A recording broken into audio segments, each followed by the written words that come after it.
नमस्कार, स्वागत है आपका डेली 24 भारत में। रुख करते हैं अभी तक की बड़ी खबरों का। बात शेयर बाजार की सबसे पहले करेंगे। शेयर बाजार में बड़ी गिरावट देखने को मिल रही है। डोनाल्ड ट्रंप ने कल भारत पर 25% टैरिफ और अतिरिक्त जुर्माने का ऐलान किया था, जिसका असर आज भारतीय बाजार में सुबह सुबह देखा गया। निफ्टी 200 अंक से ज्यादा के गैप डाउन के बाद खुला, जबकि सेंसेक्स 750 अंक से ज्यादा टूट चुका है। निफ्टी बैंक करीब 300 अंक, निफ्टी आईटी 215 अंक और एफएमसीजी 300 अंक से ज्यादा गिरावट पर कारोबार कर रहे थे।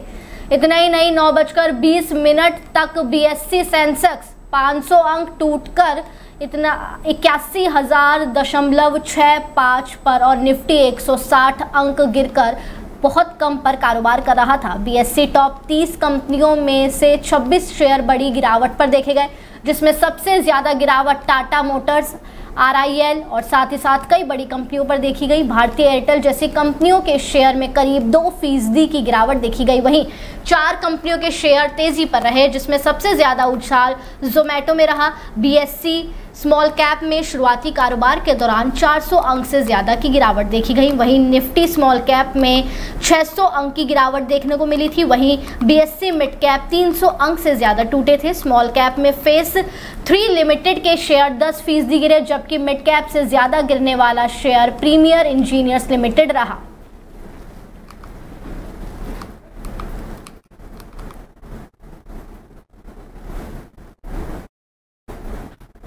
रामोम तिस्ता पुल पर लैंडस्लाइड की वजह से नदी का पानी NH10 पर बह रहा है। आपको बता दें, सिक्किम में पिछले कुछ समय से लगातार हो रही बारिश ने कई इलाकों में तबाही का मंजर बचा रखा है। बारिश की वजह से जगह जगह भूस्खलन हो रहे हैं, जिससे सड़कें और पुल क्षतिग्रस्त हो रहे हैं। हाल ही में उत्तरी सिक्किम के अपर ढोंगू में रामोम तिस्ता पुल के पास एक बड़ा भूस्खलन हुआ, जिसने स्थानीय लोगों में दहशत पैदा कर दी है। अच्छी खबर यह है कि इस घटना में कोई हताहत नहीं हुई और सभी लोग सुरक्षित हैं, लेकिन इस भूस्खलन ने रामोम तिस्ता पुल को नुकसान पहुंचाया है, जो अपर ढोंगू के लोगों का बाहरी दुनिया से एकमात्र संपर्क था।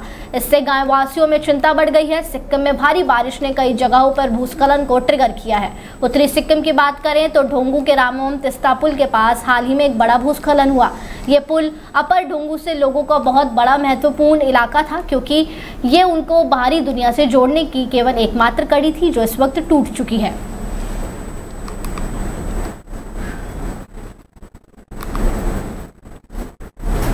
पाकिस्तान ने एक बार फिर, आपको बता दें, अपनी नाकाम हरकतें की और इसी बीच भारत ने भी बड़ा हमला किया है। भारत ने इस बार पानी की स्ट्राइक की है। जी हां, भारत ने पड़ोसी मुल्क पाकिस्तान को करारा झटका दिया है। भारत ने 4 से अधिक दशकों की देरी के बाद आखिरकार सावलकोट पावर प्रोजेक्ट का निर्माण जल्द शुरू करने का फैसला किया है। भारत सरकार ने जम्मू कश्मीर के रामबन जिले में इस महत्वाकांक्षी पावर प्रोजेक्ट के लिए इंटरनेशनल ट्रेडर्स मंगाए हैं। आपको बता दें कि 18,056 मेगावाट पावर प्रोजेक्ट के लिए ऑनलाइन बिड जमा करने की अंतिम तारीख 10 सितंबर निर्धारित कर दी गई है। इतना ही नहीं, प्रशासनिक अड़चनों, पर्यावरणीय मसलों और पाकिस्तान की आपत्तियों की वजह से सावलकोट पावर प्रोजेक्ट को दशकों से देरी का सामना करना पड़ रहा था। ये पावर प्रोजेक्ट जम्मू कश्मीर के रामबन जिले के चिनाब नदी पर शुरू किया जाएगा। बता दें, सिंधु नदी संधि निलंबित करने के बाद इस रुके हुए प्रोजेक्ट को फिर से शुरू करने से पाकिस्तान पर दोहरी मार पड़ेगी। एक्सपर्ट्स का कहना है कि पाकिस्तान की ओर बहने वाले पानी को रोकने के लिए हमें जल भंडार क्षमता बढ़ाने की जरूरत है। राजस्थान से मध्य प्रदेश तक बारिश और बाढ़ ने हाहाकार मचा रखा है। दोनों राज्यों में आसमान से आफत बरस रही है। राजस्थान के 16 जिलों में बारिश का अलर्ट है। स्कूलों की छुट्टी रद्द कर दी गई हैं। मध्य प्रदेश में भी हालात ठीक नहीं है। छोटी बड़ी नदी नाले उफान पर हैं। आपको बता दें कि पहले छुट्टियां रद्द की गई थी, लेकिन अब फिर छुट्टियां डाल दी गई हैं, क्योंकि हालात बेहद खराब है। वहीं राजधानी दिल्ली में रात भर मूसलाधार बारिश हुई है। कई जगहों पर पानी लबालब है। दिल्ली में तेज बरसात की वजह से सफदरगंज अस्पताल में पानी भर गया है। सफदरगंज के H ब्लॉक की गैलरी पूरी तरह पानी से भरी दिखाई दी गई। पानी निकासी के सही इंतजाम न होने की वजह से अस्पताल आने वाले लोगों को परेशानियों का सामना करना पड़ रहा है। सफदरगंज दिल्ली का प्रमुख अस्पताल है और उसमें ऐसे हालात देखने को मिल रहे हैं। एक और जहां अमेरिका की ओर से भारत पर 25% का टैरिफ लगाने का ऐलान किया गया है, तो वहीं दूसरी ओर ट्रंप प्रशासन इतने से ही नहीं मान रहा। रूस के साथ कारोबार करने पर जुर्माने का ऐलान तक कर दिया है। तो वहीं ईरान के साथ पेट्रोलियम प्रोडक्ट्स के लेन देन पर भी भारत के खिलाफ बड़ा एक्शन लिया गया और इसके साथ 6 भारतीय कंपनियों पर तो बैन लगा ही दिया है। इसमें आपको बता दें कि Alchemical Solution Private Limited, Global Industrials Chemical Limited और कई बड़ी कंपनियां शामिल हैं। अमेरिका ने जहां रूस के साथ कारोबार करने पर भारत के ऊपर जुर्माना लगाने का ऐलान किया है, तो यूएस के निशाने पर ऐसे भारतीय कंपनियां भी आ गई हैं जो ईरान के साथ पेट्रोलियम प्रोडक्ट्स का लेन देन करती है।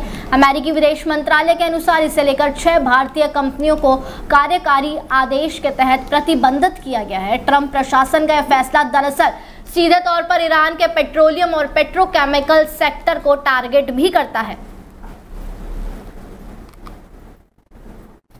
मुंबई की स्पेशल कोर्ट ने आज मालेगांव 2008 बम धमाके के मामले में अहम फैसला सुनाया।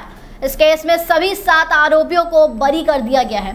इनमें पूर्व बीजेपी सांसद Sadhvi Pragya Singh Thakur, lieutenant colonel Prasad Purohit, retired major Ramesh Upadhyay, Sudhakar Chaturvedi, Ajay राहीकर, Sudhakar धर द्विवेदी और समीर कुलकर्णी जैसे बड़े नाम शामिल थे। अदालत ने फैसला सुनाते हुए कहा कि आतंकवाद का कोई धर्म नहीं होता, क्योंकि कोई भी धर्म हिंसा की वकालत नहीं करता।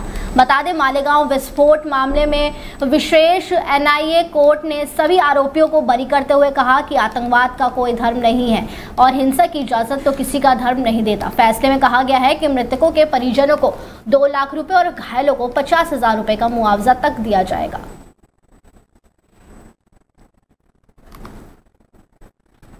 Chess grand master Divya Deshmukh बुधवार को नागपुर पहुंची, जहां उनका स्वागत चैंपियंस की तरह किया गया। 19 साल की दिव्या ने हाल ही में जॉर्जिया के बातुम्बी में शतरंज वर्ल्ड कप का खिताब जीता, जिससे पूरे देश को उन पर गर्व है। उन्होंने फाइनल में हमवतन स्टार खिलाड़ी हम्पी को टाई ब्रेक में हराकर ये खिताब अपने नाम किया है। दोनों के बीच 2 क्लासिकल मैच ड्रॉ हो रहे थे। दिव्या इस टूर्नामेंट के अंडरडॉग मानी जा रही हैं। उन्होंने, आपको बता दें, सिर्फ ग्रैंड मास्टर का टाइटल जीता है, बल्कि उन्होंने कैंडिडेट्स टूर्नामेंट के लिए भी क्वालिफाई किया है। लगभग 41 लाख रुपए का इनाम के तौर पर उन्हें मिले हैं। वर्ल्ड चेस चैंपियन बनकर दिव्या देशमुख देश लौटी हैं और उनका एयरपोर्ट पर जोरों से स्वागत किया गया। उनकी खुशी तस्वीर में साफ तौर पर देखी जा रही है। एयरपोर्ट पर इतने लोगों का प्यार और सम्मान देखकर साफ साफ दिव्या के चेहरे पर खुशी दिखाई दी। प्रदेश कांग्रेस अध्यक्ष देवेंद्र यादव ने कहा है कि 15,000 से अधिक गरीब परिवार जो विस्थापन की त्रासदी से जूझ रहे हैं, उनका जल्द समाधान किया जाए। उन्होंने कहा है कि बीजेपी की रेखा गुप्ता सरकार दिल्ली की झुग्गी झोपड़ियों को उजाड़कर दिल्ली झुग्गी एवं झुग्गी पुनर्वास और पुनर्वास नीति 2015 का उल्लंघन कर रही है, जबकि 1 जनवरी 2006 से बसी मौजूद झुग्गी बस्तियों को वैकल्पिक आवास के बिना हटाया नहीं जा सकता। बताया जा रहा है कि जनवरी 2015 तक अधिसूचित झुग्गी बस्तियों में झुग्गियों को भी वैकल्पिक आवास के बिना तोड़ा नहीं जा सकता। 1 जनवरी 2015 के बाद नए अतिक्रमणों के पर्याप्त नोटिस, 3 महीनों के अस्थायी आवास और बुनियादी सुविधाओं के प्राविधान के बाद ही ये हटाई जाएंगी। देवेंद्र यादव ने कहा कि बीजेपी के लोकसभा में 7 सांसदों को झुग्गी झोपड़ी विस्थापन के विषय पर संसद में आवाज उठानी चाहिए थी, लेकिन उन्होंने दिल्ली के झुग्गी वालों के दुखों से कोई सरोकार है ही नहीं।